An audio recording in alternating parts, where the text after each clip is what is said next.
අයිබෝවන් ටික දවසකට පස්සේ අද සාකච්ඡාවට භාජනය කරන්නේ රුහුණු පුරවරයේ කතරගම කිරිවෙහෙර ආශ්‍රිතව හම්බුණු ශිලාලේඛනය. විශේෂයෙන්ම කතරගම කිරිවෙහෙර ආශ්‍රිතව මම රාජකාරී කටයුතු කරන අවදියේ මා විසින් සොයාගෙන ප්‍රකාශයට පත් නොකරපු පදර ලිපියක් සහ කිරිවෙහෙරේට මංගල මහසෑය කියන නම පවතින අතුරුදහන් වෙලා තිබුණු ශිලාලේඛනය සහ ඒ වගේම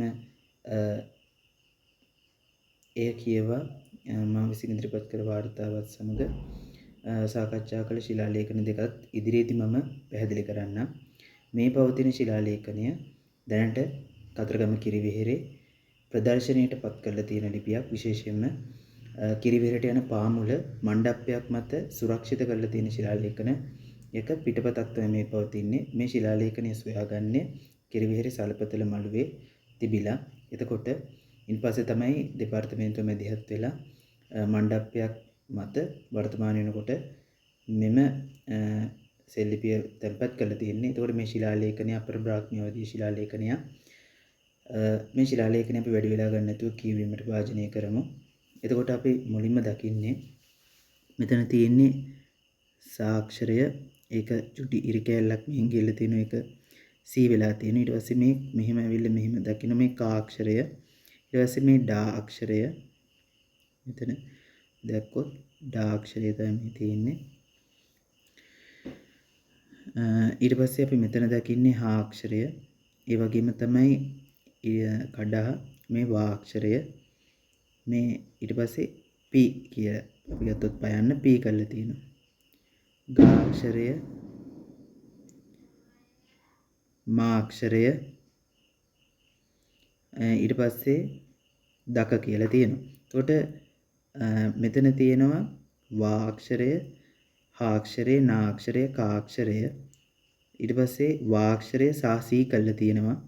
ඒ වගේම තමයි යා අක්ෂරය, ඊට පස්සේ නා අක්ෂරය, ඊට පස්සේ දා අක්ෂරය තා තේ කරලා තියෙනවා. ඊට පස්සේදී රා අක්ෂරය රේ කරලා තියෙනවා. ඊට පස්සේ චා අක්ෂරය චේ කරලා තියෙනවා. ඊට පස්සේ තා අක්ෂරය ඊට පස්සේ වා අක්ෂරය දා අක්ෂරය දී කරලා තියෙනවා. ඊට පස්සේ තා අක්ෂරය, ඊට පස්සේ ආ අක්ෂරය කා අක්ෂරය කූ කරලා තියෙනවා. මෙහෙම කූ ගිහිලා තියෙන පස්සේ කාලෙක මේ පැත්තට යන යට මේ අවස්ථාව පෙන්වුම් කරලා වර්ධනීය අවස්ථාව. ඒ වගේම මේ තමයි ජා අක්ෂරය ජූ කරලා තියෙනවා. ඊට පස්සේදී මේ කා අක්ෂරය. ඊට පස්සේ මේ බා අක්ෂරය බී කරලා තියෙනවා. ඊට පස්සේ මේ කා අක්ෂරය.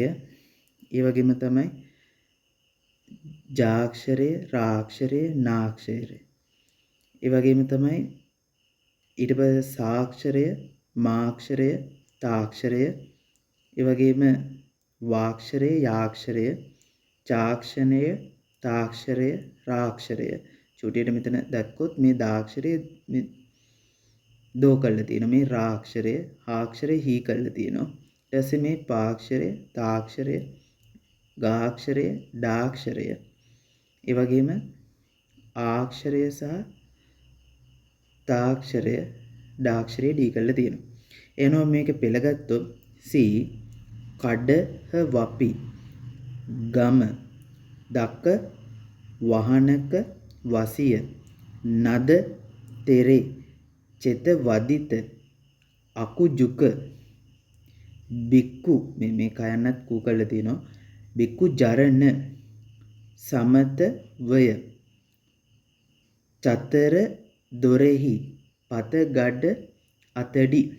ඒකේ තේරුම ගත්තොත් යහපතක් වේවා කඩහවාපි ගාම දියවාන අසල වාසය කරන නන්ද තෙරුන් නන්ද කියන තෙරුන් චෙත වදිතේ චෛත්‍ය සංවර්ධනය කරන අවදී. කියන්නේ මේ කිරිවෙහෙර ගැන කියන්නේ ක්‍රිස්තු වර්ෂ දෙවන සියවස වෙනකොට චෛත්‍ය සංවර්ධනයක් යනවා. මෙන්න මේ අකුජුක කියන වචනේ ගොඩක් වැදගත්.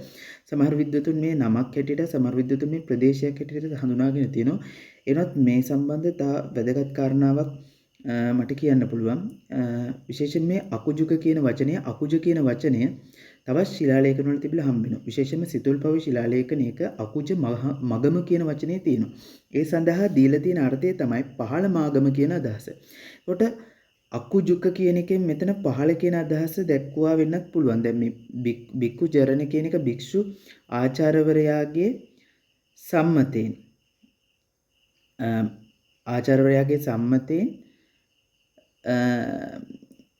අපි ගත්තට පස්සේ මේ මං ඉතිර වෙලා කිව්ව කාරණේ සනාථ කරන කාරණයක් තව තියෙනවා.